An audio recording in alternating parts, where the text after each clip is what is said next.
Jika para biarawati mendengar ini, mereka langsung marah. Keledai botak ini sebenarnya ingin membunuh bocah cantik yang sangat mereka rindukan, bagaimana mereka bisa setuju dengan ini? Jika anak laki-laki cantik itu dibunuh olehmu, lalu apa yang mereka mainkan? Bukankah lusinan rencana yang dirancang oleh lusinan biara siang dan malam akan sia-sia? Kemudian adegan berikutnya muncul, Lu Yun, dikelilingi oleh sekelompok biarawati, menyaksikan kedua belah pihak bertarung bersama. Para biarawati berusaha sekuat tenaga untuk menghentikannya, sementara para biksu bergegas keluar dengan putus asa. Satu pihak mempertaruhkan nyawanya untuk menyelamatkan Lu Yun, dan pihak lain mempertaruhkan nyawanya untuk membunuh Lu Yun. Terjebak di tengah, Lu Yun menikmati perasaan diperebutkan untuk pertama kalinya. Tak perlu dikatakan lagi, itu cukup keren. Selalu ada beberapa biarawati yang tidak jujur dalam kelompok biarawati yang mengelilinginya, dan mereka mencoba melakukan sesuatu yang jahat padanya. Di dalam aula utama Kuil Zonbo, Zikong, yang sedang duduk di tangan Sang Buddha, membuka matanya, menghembuskan nafas panjang dan berkata, akhirnya, saya telah sepenuhnya mengintegrasikan tubuh fisik ini. Jika saya berada di bawah pohon Bodhi kuno, waktu yang dihabiskan setidaknya dapat dikurangi setengah. Ketika memikirkan hal ini, Zikong menjadi marah. Jika keturunan yang tidak kompeten ini tidak kehilangan pohon Bodhi kuno, dia pasti sudah menyelesaikan fusinya sejak lama. Kepala biara Zikong, muridku menyadari kesalahannya. Tolong keluarkan muridnya. Sebuah suara datang dari ikan kayu yang diletakkan di depan Zikong. Begitu mendengar suara ini, Zikong menjadi semakin marah. Dia membuat palu dengan satu tangan dan langsung memukul ikan kayu itu. Biasanya, itu hanya terdengar seperti suara yang tajam. Tetapi Xuan Wu, yang dipenjara di dalam ikan kayu, sangat menderita. Langit runtuh dan bumi runtuh, dan suara bahasa Sanskerta terngiang-ngiang di telinganya. Lusinan di antaranya sangat membebani tulang-tulang tuanya. Kamu baru tinggal di sana selama sebulan, dan kamu ingin membayar dosa yang telah kamu lakukan. Tetaplah di sana dengan jujur. Renungkan apakah kamu masih memiliki rasa kagum terhadap dewa dan Buddha di dalam hatimu yang tertipu. Zikong berkata dengan marah. Tapi, muridku mengirimkan sinyal setengah bulan yang lalu, mengatakan bahwa mereka telah menemukan keberadaan tubuh dewa dan iblis. Kata Xuan Wu dengan suara gemetar. Apa, beraninya tubuh dewa dan iblis keluar dari ruang pagoda Prajna? Kamu benar-benar berani, kata Zikong dengan wajah muram. Dengan ketukan tangannya pada ikan kayu, Xuan Wu muncul di tengah aula utama. Di mana cermin Tong Tian? Keluarkan dan biarkan aku melihatnya. Zikong memandang Xuan Wu, yang mencoba 2 atau 3 kali sebelum terhuyung-huyung berdiri dari tanah, dan berkata dengan gigi terkatup, sepertinya dia membenci setrika. Alam Tong Tian ada di tangan muridku Wuji, dan bukan lagi milikku. Kata Xuan Wu dengan kepala menunduk. Bagaimana dengan muridmu? Sudah lama sekali dan kamu tidak datang mengunjungiku, kepala biara leluhur. Tidak ada etiket sama sekali. Zikong mengerutkan kening dan berkata. Dia sangat tidak puas dengan agama Buddha saat ini. Muridku diutus olehku untuk mengejar tubuh dewa dan iblis. Dialah yang mengirimkan sinyal setengah bulan yang lalu. Apa, kenapa kamu begitu berhati besar? Cermin surgawi itu adalah artefak asli dan palsu.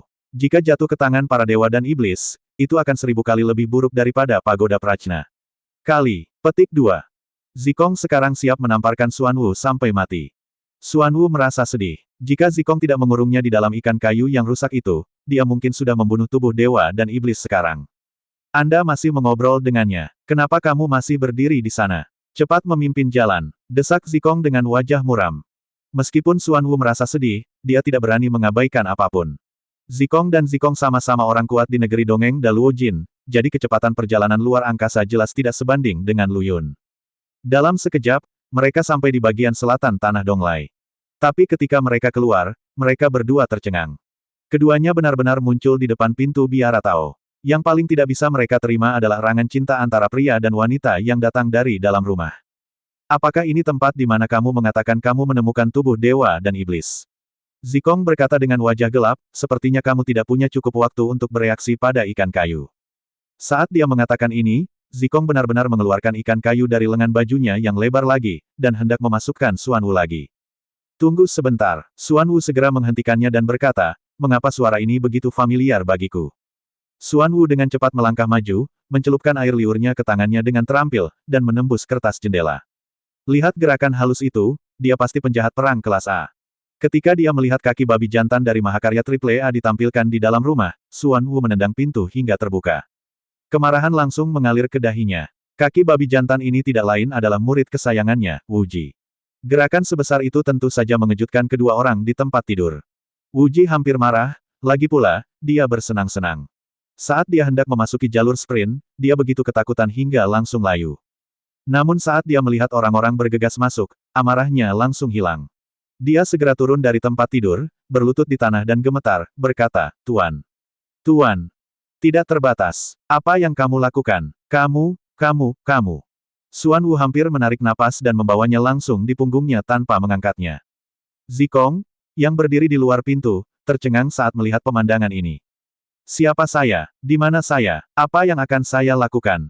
Mereka berjanji akan membunuh tubuh dewa dan iblis, tetapi dalam sekejap, mereka berubah menjadi menangkap pezina.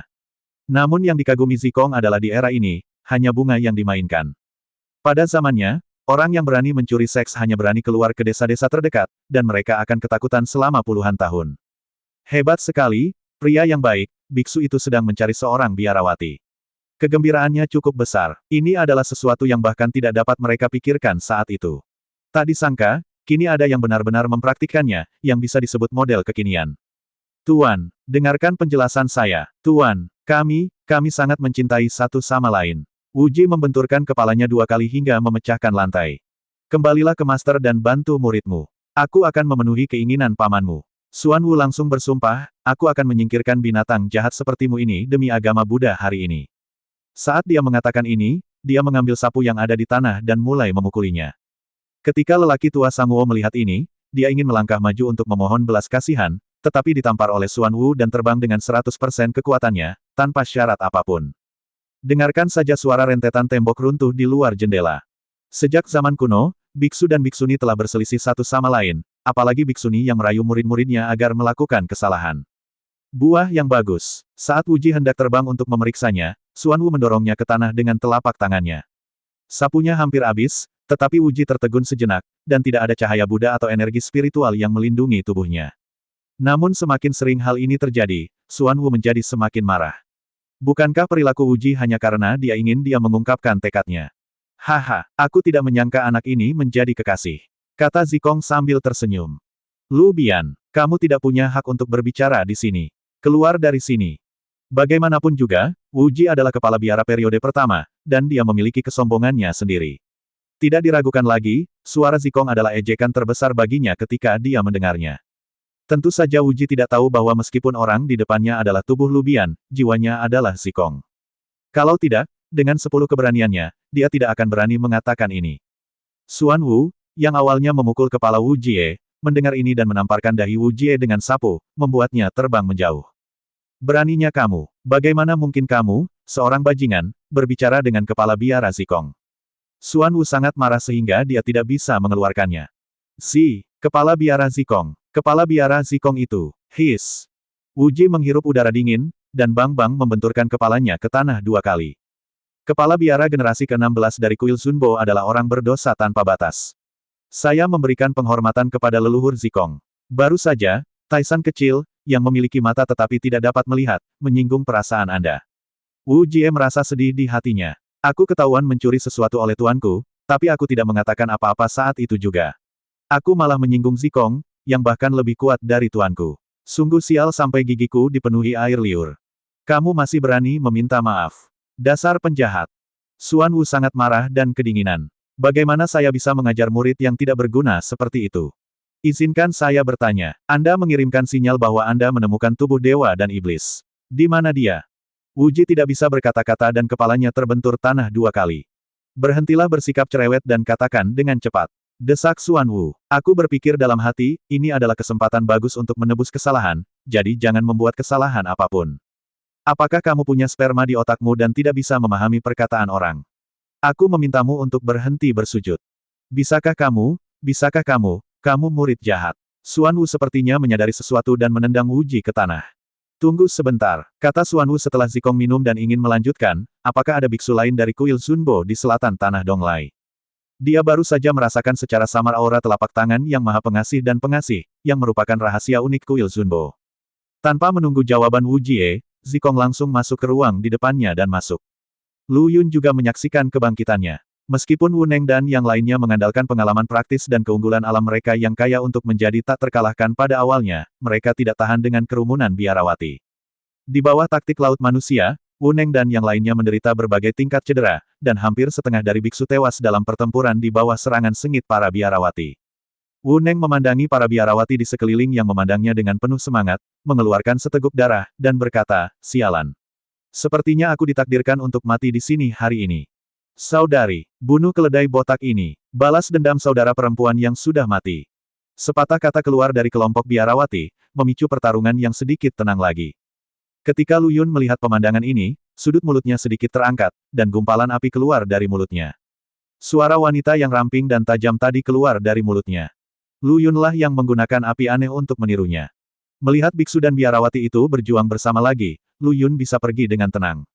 Para biksu di kuil Zunbo sudah berada di ujung panah ringan mereka dan akan dibunuh oleh para biarawati dalam waktu kurang dari 10 menit. Jadi Lu Yun harus melarikan diri sekarang, jika tidak tanpa Wu Neng dan yang lainnya menarik perhatian, dia akan menjadi sasaran kritik publik. Dia baru saja akan diam-diam membuka ruang di depannya dan melarikan diri, tetapi sebelum Lu Yun bisa melakukan apapun, ruang di depannya terbuka dengan sendirinya. Lu Yun, sangat sadar, aku bahkan tidak perlu melakukan apapun. Meskipun dia mengatakan ini, tubuhnya menjauh dari celah ruang waktu dengan sangat jujur. Lu Yun tidak berpikir bahwa dia memiliki reputasi yang begitu baik, sehingga dia dapat mengobrak-abrik ruang hanya dengan satu pikiran. Tapi yang tidak dia duga adalah tangan hitam besar terulur dari celah di angkasa, menahan Lu Yun dengan kekuatan yang tak tertahankan. Lu Yun, para biarawati di sekitarnya juga tercengang dengan perubahan mendadak itu. Saat Lu Yun hendak memperluas wilayah kekuasaannya, dia diseret ke celah luar angkasa oleh tangan hitam besar itu. Para biarawati tercengang. Mereka tidak pernah menyangka bebek dengan mulutnya ini bisa terbang 2 kali. Itu semua penundaan yang disebabkan oleh keledai botak ini. Jika mereka menyerah begitu saja, mungkin hal seperti ini tidak akan terjadi. Kamu benar, semuanya salah keledai tua botak ini. Para biarawati pandai mengalihkan amarah mereka, tetapi mereka sudah lelah menghadapinya ketika mereka menyadari bahwa mereka bisa menunggu orang lain. Sekarang mereka semakin menderita, dan semakin sedikit ruang yang tersisa bagi mereka untuk bertahan hidup. Dan celah ruang yang menyedot Lu Yun tidak hilang karena hilangnya Lu Yun. Tidak hanya itu, ia juga meluas, dan kekuatan ruang yang berasal darinya menjadi semakin kuat. 2 sosok keluar dari sana, diikuti oleh sosok lain dengan dahi merah. Saat melihat ketiga orang ini, Wu Neng dan yang lainnya sangat bersemangat. Air mata kebahagiaan mengalir dari matanya seperti sungai yang mengalir. Kepala biara Wuji, kepala biara tua Xuan Wu. Bantu kami. Tolong, aku tidak tahan lagi. Para biarawati juga merasakan bahwa 3 orang di belakang mereka berada di alam yang luar biasa. Mereka semua berada di alam peri emas, dan mereka bahkan tidak bisa mengumpulkan keberanian untuk menantang mereka. Burung dan binatang bertebaran dan melarikan diri. Bukankah sudah terlambat untuk membunuh murid kuil Zunboku dan melarikan diri sekarang? Zikong mengambil 1 langkah ke depan, dan ribuan dewa dan Buddha muncul di belakangnya. Suara Sansekerta keluar dari mulutnya. Kemanapun dia lewat, para biarawati memuntahkan darah dan langsung jatuh ke tanah dari udara. Ini adalah kekuatan penekan absolut dari negeri dongeng Daluo Jin di alam peri surgawi Tai. Bahkan jika kekuatan domain tersebut tidak digunakan, kekuatan penghancur yang mengerikan bukanlah sesuatu yang tidak dapat ditanggung oleh alam peri surgawi. Xuan Wu dan Wuji juga mengambil tindakan satu demi satu, keduanya membara karena amarah. Hancurkan saja para biarawati ini. Dalam waktu kurang dari 1 menit, tanah ditutupi lapisan mayat biarawati, dan sebagian kecil digantung di pepohonan. Wu Neng dan yang lainnya juga terbang, dan Xuan Wu takut mereka tidak punya otak seperti Wu Jie, dan akan menyebabkan ketidakpuasan Zikong dengan ucapan mereka yang tidak terkendali. Dia buru-buru berkata, "Mengapa kamu tertawa begitu keras? Mengapa kamu tidak segera datang dan berterima kasih kepada kakek Zikong karena telah menyelamatkan hidupmu?" Biksu terkemuka di kuil Zunbo tercengang, sementara Wu Neng berlutut dengan hormat dan berkata, Wu Neng bersujud kepada leluhur Zikong. Saat dia melihat lawannya mengambil tindakan barusan, dia sudah menebak di dalam hatinya bahwa lawannya pasti bukan Lubian, dan aura di tubuh lawan sepenuhnya membuktikan bahwa dia bukanlah Lubian. Lagi pula, sekarang jalan besar itu telah runtuh, menerobos ke negeri dongeng emas di dunia ini hanyalah sebuah mimpi. Zikong mengangguk puas, dan Xuan Wu diam-diam menghela nafas lega. Namun kata-kata Wu Neng selanjutnya langsung membawa suasana santai semula ke titik beku. Serangan Zikong luar biasa. Bahkan tubuh dewa dan iblis yang membuat kami sakit kepala pun dengan mudah dibunuh. Wu Ji, yang sudah tidak senang Wu dikenali oleh leluhurnya Zikong, sepertinya telah menemukan jalan keluar. Apa maksudmu dengan ini, Wu Neng? Apakah mungkin untuk menguburkan ayah mertua Tai Zikong? Wu Neng diam-diam berteriak di dalam hatinya, mungkin dia menyanjung orang yang salah. Orang yang baru saja mengambil tindakan bukanlah kepala biara Zikong, melainkan kepala biara tua Xuan Wu. Tepat ketika dia masih memikirkan cara melakukan serangan balik dengan sempurna, Xuan Wu mengangkatnya dan bertanya, apa maksudmu dengan apa yang baru saja kamu katakan? Mungkinkah tubuh dewa dan iblis baru saja hadir? Wu Neng belum pernah melihat Xuan Wu kehilangan ketenangannya sebelumnya. Dia mengangguk dan menjelaskan secara singkat apa yang baru saja terjadi. Apa, tubuh para dewa dan iblis benar-benar melewati kita? Xuan Wu menjatuhkan Wu Neng dan ingin merobek ruang dan mengejarnya. Dia dihentikan oleh Zikong dan berkata dengan sedikit penyesalan, hemat energimu. Kami masih mengejar ke sana sekarang. Xuan Wu menghela nafas dan berkata, oh, sayang sekali. Pada saat ini, semakin dia melihat ke arah Wu Ji di sekitarnya, dia menjadi semakin marah. Jika orang ini tidak bersujud kepada orang yang pendiam, yang menunda banyak waktu, mungkin mereka akan menyusul. Semakin Xuan Wu memikirkannya, semakin dia merasa sesak. Dia sangat marah hingga dia menendang perut Wu Ji. Wu Ji segera berubah menjadi meteor dan menghantam tanah. Merugikan orang lain pada akhirnya akan merugikan diri sendiri. Tidak ada gunanya bahkan jika kamu membunuhnya. Satu-satunya hal yang perlu kita cari tahu sekarang adalah siapa orang yang menangkap tubuh dewa dan iblis. Apakah itu musuh atau teman? Kata Zikong dengan wajah serius. Xuan Wu mengangguk dan berkata, saya telah bertarung melawan tubuh dewa dan iblis 2 kali. Saya ingin memperjelas kekuatannya. Orang yang mengambil tindakan setidaknya harus menjadi penguasa negeri Dongeng Daluojin. Di selatan tanah Donglai, kudengar ada 2 penguasa alam peri emas. Selain lelaki tua Sanguo, ada satu lagi, tapi keberadaannya tidak menentu. Tidak ada yang pernah melihat wajahnya, dan tidak ada yang tahu namanya. Sepertinya dia muncul entah dari mana. Wu bisa menceritakan apa yang dia ketahui. Sepertinya orang yang sulit ditangkap ini telah menangkap tubuh dewa dan iblis. Lagi pula, Pak Tua Sanguo mungkin masih terbaring tak sadarkan diri di tumpukan batu bata itu. Zikong tidak berbicara, tapi melihat ke arah Wu Ji di lubang besar di bawahnya, dan mengucapkan kata-kata Zen. Cahaya Buddha menyala di dada Wu Ji, dan cermin seukuran telapak tangan terbang keluar dari dadanya dan langsung menuju ke Zikong. Zikong memandang Wu Neng lagi dan berkata, berusahalah sebaik mungkin untuk mengingat adegan ketika tubuh dewa dan iblis ditangkap. Saat dia berbicara, cermin Tongtian di tangannya memancarkan cahaya Buddha yang menyilaukan dan memercikkannya ke Wu Neng.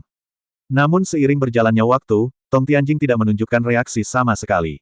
Cermin putih tanpa cacat itu sangat redup sehingga tidak ada yang bisa terlihat dengan jelas. Bahkan Xuan Wu hanya melihat hal-hal aneh dalam hidupnya.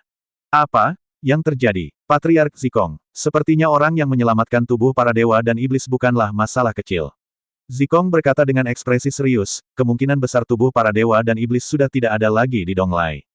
Ketika semua orang mendengar ini, mereka semua saling memandang dengan kaget. Di sebuah gua, Lu Yun menatap wajah menawan di depannya dengan ekspresi yang rumit, seolah-olah seluruh dunia telah kehilangan warnanya di bawah wajah ini. Dia tidak akan pernah membayangkan bahwa orang yang baru saja menariknya ke celah luar angkasa adalah saudara perempuan keenamnya, Xiao Qin. Lu Yun melangkah maju dengan cepat, ingin memeluk orang di depannya. Namun jari-jarinya melewati tubuh Xiao Qin. Apa? Apa yang terjadi? Lu Yun sedikit bingung, tapi hasilnya tetap sama. Dan bayangan Xiao Qin sepertinya telah rusak parah oleh 2 pukulan Lu Yun, dan mulai terdistorsi. Lu Yun kecil, ini hanyalah tiruanku. Xiao Qin dengan lembut membelai kepala Lu Yun dan berkata, awalnya aku tidak berencana untuk bertemu denganmu sepagi ini. Tapi ada beberapa hal yang aku takutkan akan perselisihan. Kamu mengatakannya di hadapanku dan kamu tidak berhenti. Apa maksudmu? Lu Yun berkata dengan wajah khawatir, Kiner. Apa yang terjadi? Xiao Lu Yun, aku benar-benar ingin menjelaskannya padamu.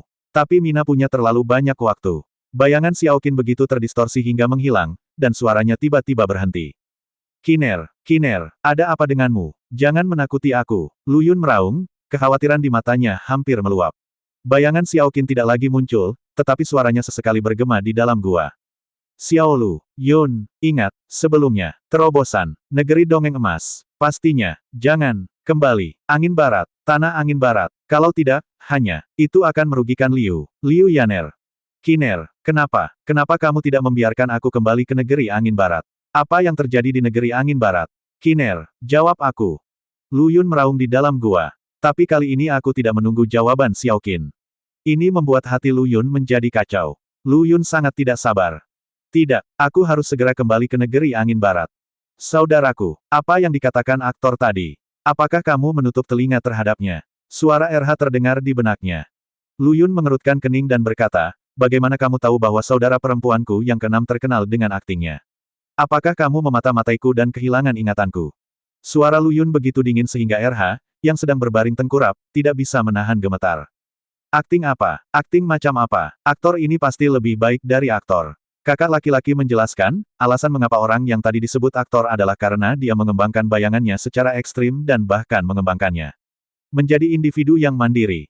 Tapi saudaraku, aku semakin mengagumimu, adikku. Kaisar pembunuh dan aktor terbaik sebenarnya adalah orang kepercayaanmu. Kamu benar-benar menakuti orang lain. Mendengar ini, Lu Yun mengerutkan kening lebih erat. Dia tidak peduli apa yang membunuh kaisar dan aktornya, dia hanya berharap mereka berdua bisa selamat. Cukup membiarkan pendarahan dan luka-lukanya saja.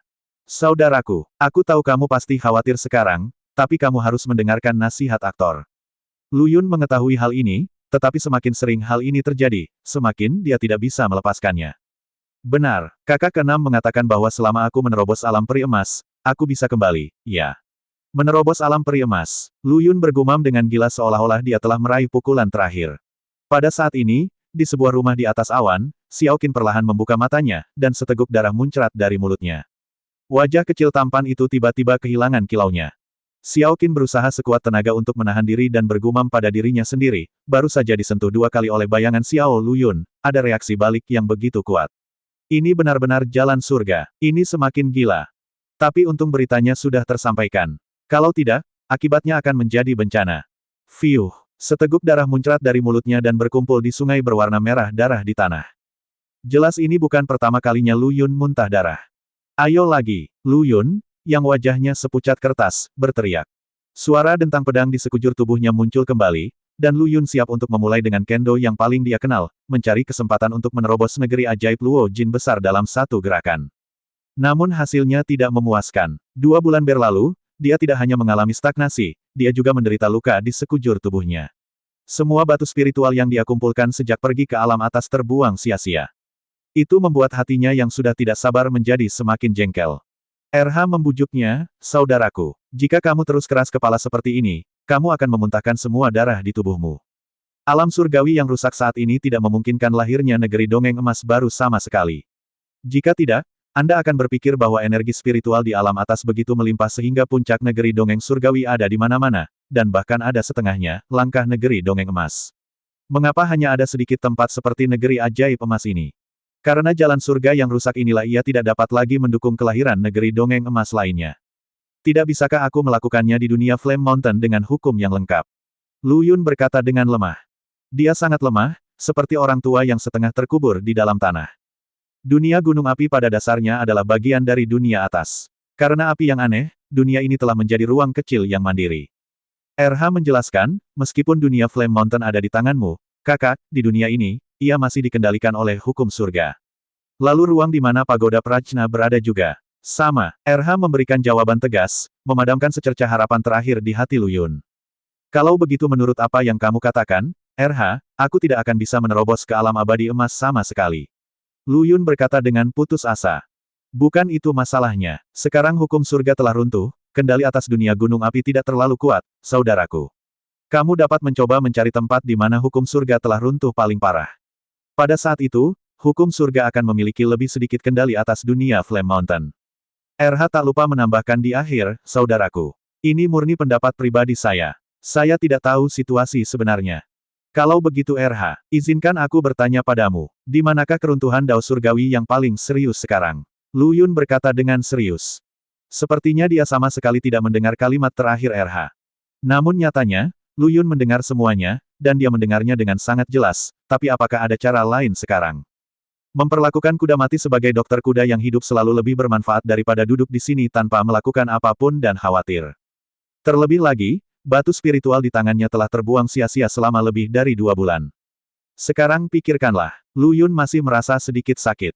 Itu berarti puluhan miliar batu spiritual. Bagaimana kamu menyia-nyiakan dirimu sendiri? Bisa dikatakan tempat paling serius di mana jalan surga runtuh adalah Pulau Zongsu. Disitulah jalan surga pertama kali mulai runtuh. Pulau Zongsu. Oke, kalau begitu ayo pergi ke Pulau Zongsu. Lu Yun sepertinya sudah mengambil keputusan. RH, saudaraku, tahukah kamu di mana Pulau Zongsu berada? Pergi saja. Kamu tidak perlu berkata apa-apa lagi, dimanapun itu, aku akan memesannya. Lu Yun berkata dengan tegas. Seluruh tubuh tersulut dengan amukan api, dan ikan yin dan yang berenang melalui meridian ke seluruh tubuh, dengan cepat memulihkan luka Lu Yun. Membentuk segel di tangannya, Lu Yun berjalan keluar dari dunia Flame Mountain dan kembali ke gua lagi. Ada cahaya redup datang dari luar gua. Lu Yun melangkah keluar, dan sebuah menara tinggi yang kuno terlihat. Itu adalah Paviliun Beku. Di bawah pagoda Beku berdiri sebuah biara Tao. Ini adalah bagian selatan tanah Dongnai, tidak ada duanya, dan memiliki status yang sama dengan kuil Zunbo di utara, Tianfeng-an. Lu Yun tidak tahu metode apa yang digunakan saudara perempuan keenamnya untuk menghalangi para biarawati melacak bau di tubuhnya. Jika tidak hanya bagian luar gua, tetapi juga gua akan dipenuhi biarawati. Susunan teleportasi ada di bawah menara Beku, kan? Lu Yun bertanya. Benar, suara RH terdengar di benaknya. Lu Yun menarik napas dalam-dalam dan terbang langsung menuju Paviliun Beku. Dan pendekatannya yang tidak bermoral langsung diketahui oleh para biarawati yang berpatroli di kuil Tianfeng. Tiba-tiba, lonceng di kuil Tianfeng berbunyi keras dan tanpa henti. Kakak, bukankah kita terlalu sombong? Kata RH sambil melihat biarawati yang terbang keluar dari biara Tianfeng. Saya tidak punya banyak waktu untuk disia-siakan, jadi saya memilih cara tercepat. Lu Yun berkata tanpa ekspresi. Saat ini, dia telah terbang di depan pagoda Beku dan berdiri di langit. Pedang Tai Huang muncul di tangannya, dan dia menebasnya dengan satu pukulan sederhana. Dalam 2 bulan terakhir, meskipun ranah Lu Yun belum membaik sama sekali, pemahaman dan pencapaiannya dalam bidang ilmu pedang telah mencapai tingkat yang baru. Bidang Sword Inten juga lebih mudah digunakan. Dengarkan saja ledakannya. Ada bekas pedang yang menembus dinding Paviliun Beku. Para biarawati yang terbang keluar dari biara Tianfeng sangat gembira sekarang, merasa bahwa mereka telah mendapat masalah besar, tetapi gadis cantik yang telah memikirkannya siang dan malam malah jatuh ke dalam perangkap. Tetapi ketika dia tidak melihat bahwa target Lu Yun adalah menara harta karun Beku, dia semakin tertawa di dalam hatinya, berpikir, mungkin ada yang salah dengan otak anak laki-laki cantik ini, dan dia bahkan berpikir untuk mencuri menara harta karun Beku secara luas, siang hari. Tetapi ketika mereka melihat kerusakan yang disebabkan oleh pedang Lu Yun, mereka terkejut. Apakah ini benar-benar kerusakan yang seharusnya dialami oleh alam surgawi Tai? Melihat tangan Lu Yun yang memegang pedang terangkat lagi. Semua biarawati tercengang. Cepat, hentikan dia. Jangan biarkan dia menyerang pagoda Beku lagi. Saudari, bentuk formasi dengan cepat. Lu Yun menoleh ke belakang, dan pandangan inilah yang hampir merenggut jiwa para biarawati dari biara Tianfeng. Jika biarawati yang lebih tua dan lebih terkendali tidak memperingatkannya, akan memakan waktu cukup lama baginya untuk bangun dari keadaan nimfomaniaknya. Sialan, saudaraku, kamu sangat tercela. Kamu bahkan menggunakan trik kecantikan. RH tidak bisa menahan diri untuk tidak mengeluh, saudaraku. Di mana kesucianmu? Ini disebut melakukan apapun untuk mencapai tujuan. Gunakan metode terbaik untuk menyelesaikan masalah, kata Lu Yun tidak setuju. Tepat pada saat penundaan ini, dia mengayunkan pedang keduanya. Hanya mendengar suara gemuruh bergema di langit, awan asap dan debu berbentuk jamur naik perlahan dari lokasi pagoda Beku. Pulau Zongsu, aku datang. Lu Yun hendak bergegas ke awan jamur, tetapi dia terkejut saat mengetahui bahwa sekelompok biarawati di biara Tianfeng tampak panik satu persatu, dan mulai melarikan diri ke kejauhan tanpa melihat kembali. Sebuah firasat buruk menghampiriku. Perubahan tiba-tiba terjadi, dan awan asap dan debu jamur yang berada sangat dekat tiba-tiba meletus dengan hisapan kuat yang tak tertandingi, langsung menarik Lu Yun masuk. Suara batuk yang keras datang dari gundukan tanah. Lu Yun meronta dan merangkak keluar. Ini adalah pertama kalinya dalam hidupnya dia merasakan perasaan dikubur hidup-hidup. Sambil menepuk-nepuk kotoran dan debu di tubuhnya, Lu Yun tak lupa memungut area sekitarnya. Langit kelabu dan bangunan pasar yang bobrok tampak seperti kota. Di mana ini? Di mana susunan teleportasi yang kita sepakati? RH, keluar dan jelaskan, teriak Lu Yun. Saudaraku, aku tidak tahu di mana ini. Suara RH muncul di benaknya, tapi yang pasti kita ditipu oleh wanita tua Xian itu. Lu Yun merasakan hal yang sama, dan hendak pergi ke ruang pagoda Prajna untuk mengumpulkan pasukannya untuk menghukumnya, tetapi ternyata dia tidak bisa memasuki ruang pagoda Prajna. Saya sudah mencoba Flame Mountain World, dan masih sama. Sialan, tempat-tempat ini sangat kacau. Lu Yun mengumpat dengan marah. Lalu apa yang harus kita lakukan sekarang? Saudaraku. Selangkah demi selangkah akan membuatnya lebih mudah. Apa lagi yang bisa aku lakukan? Aku lebih cemas darimu sekarang. Kata Lu Yun dengan marah. Dia hanya berpikir jika dia berjalan berkeliling, dia mungkin bisa menemukan jalan keluar dari sini. Namun sebelum dia melangkah maju, dia merasakan sakit yang menyengat di pergelangan kakinya. Ketika dia melihat ke bawah, dia melihat sebuah lengan kering terulur dari tanah dan menggenggam pergelangan kakinya dengan kuat. Dalam sekejap, Lu Yun sangat ketakutan hingga seluruh tubuhnya merinding. Di saat yang sama, teriakan RH muncul satu demi satu di benaknya, yang benar-benar menyiksa Lu Yun. Suara Chaos Blood Worm sudah terdengar keras di telinga manusia, belum lagi RH masih menjerit, dan Lu Yun hampir kehilangan desibelnya. Haha, bodoh sekali kamu. Kamu mengira jiwaku seperti KTV, memainkan musik lumba-lumba. Saat dia mengeluh, api aneh menyala di kaki Lu Yun, dan lengannya yang layu ditarik ke tanah seolah kesakitan. Rasanya seperti melarikan diri setelah menyelesaikan sesuatu. Bagaimana bisa semudah itu? Lu Yun tiba-tiba menginjak tanah. Dengarkan saja bunyinya, dan sebuah lubang besar muncul di tanah. Tapi tidak ada bekas tangan yang layu itu. Itu berlari cukup cepat. Lu Yun memeriksa luka di pergelangan kakinya. Dalam sekejap, seluruh betisnya berubah menjadi ungu. Racunnya cukup kuat, namun, di hadapanku masih agak tidak sedap dipandang. Api aneh di betis itu mengepul dan membakar, dan kulit biru keunguan tampak kembali normal. Untuk racun dingin semacam ini, api aneh tidak diragukan lagi adalah musuh terbesarnya. Sepertinya tidak mudah di sini, kata RH gemetar. Biar ku beritahukan padamu, apakah kamu seorang Chaos Blood Worm yang takut akan hal ini? Lu Yun mencabut telinganya dan berkata.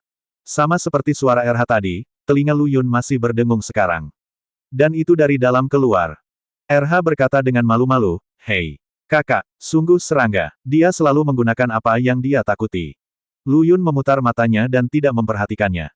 Namun untuk mencegah dirinya mengalami bencana lain yang tidak masuk akal, Lu Yun tetap memperingatkan RH, kamu takut, kamu takut.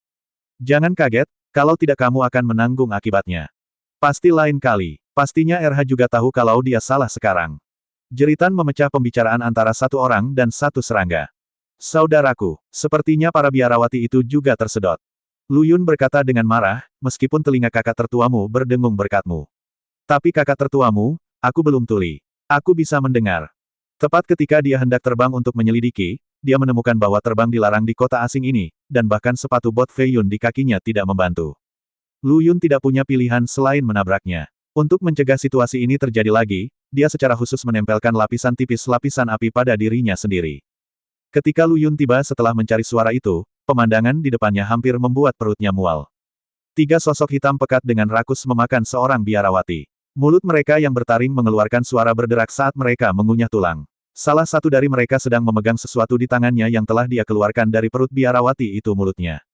Di sebelahnya, dua sosok hitam dengan tanduk di kepala, juga sehitam tinta, mengelilingi seorang biarawati yang tampak pucat dan jelas-jelas diracun. Saat ini, semua mata yang hadir terfokus pada Lu Yun. Tolong, biarawati itu berteriak pada Lu Yun. Dan tiga sosok gelap yang sedang mengunyah makanan lezat bergegas menuju Lu Yun. Namun ketiga sosok yang melesat ke udara tiba-tiba berhenti dan berlutut di tanah dengan hormat. Kedua biarawati yang mengepung juga berhenti dan memandang Lu Yun, yang memancarkan energi iblis, dengan sedikit keraguan, seolah-olah mereka bertanya-tanya apakah orang ini sama dengan mereka. Aku tidak menyangka bocah cantik sepertimu itu sebenarnya adalah anggota klan iblis. Biarawati itu memandang Lu Yun dan berkata dengan tidak percaya. Alasan mengapa Lu Yun dapat mengetahui bahwa orang-orang gelap ini adalah iblis adalah karena orang-orang ini begitu penuh dengan energi iblis sehingga sulit baginya untuk tidak memperhatikan mereka. Masih banyak hal yang belum kamu ketahui. Sudut mulut Lu Yun sedikit terangkat membentuk lengkungan sempurna. Dia perlahan berjalan ke depan. Ketika dia melewati ketiga pria berkulit gelap itu, Lu Yun melambaikan tangannya dengan lembut di depan mereka. Kemudian dia menuju kedua iblis yang tersisa tanpa berhenti sama sekali. Dua iblis yang tersisa terlihat lebih maju dari ketiga iblis tadi, hanya dari tanduk di kepala mereka. Tetapi ketika Lu Yun mendekati kedua iblis itu, dia mendengar dua letupan dan berlutut di tanah. Evaluasi Lu Yun adalah ada sesuatu tapi tidak banyak. Salah satu dari mereka mengklik alis kedua iblis itu. Aku akan membunuhmu iblis. Biarawati itu tiba-tiba bangkit dan menikam Lu Yun dengan pedang panjang. Dengarkan saja dentangnya. Setan yang baru saja berlutut sebenarnya berdiri di depan Lu Yun. Yang lebih mengejutkan lagi adalah pedang biarawati itu menusuk tubuh manusia iblis itu dengan seluruh kekuatannya, namun pedang itu tidak terluka dan bahkan tidak meninggalkan bekas. Darah berceceran dan kepala biarawati itu terpotong-potong di tempat. Kepalanya dihancurkan oleh iblis itu. Lu Yun. Ini adalah orang yang sengaja dia biarkan hidup untuk mendapatkan informasi. Apakah kamu akan membunuhku begitu saja? Siapa yang memintamu untuk membunuhnya? Apakah aku memberimu izin untuk melakukannya? Lu Yun bertanya, dia sangat marah. Pria klan iblis itu berlutut di tanah dan berkata, Tuan muda. Tenangkan amarahmu. Bawahan, mati, minta maaf. Dengarkan saja satu klik. Orang iblis itu langsung memenggal kepalanya dan bersendawa di tempat. Buat saja Lu Yun terlihat bodoh. Apakah adat istiadat rakyat iblis alam atas begitu keras? Apakah Anda selalu menyeka leher Anda? Di samping itu, nah, Anda sendiri yang menjadi tuan muda. Tuan muda yang luar biasa. Tepat ketika Lu Yun sedang bingung, iblis yang tersisa dengan tanduk di kepalanya berkata, Tuan muda. Silakan kembali. Istana Iblis. Di luar, bahaya.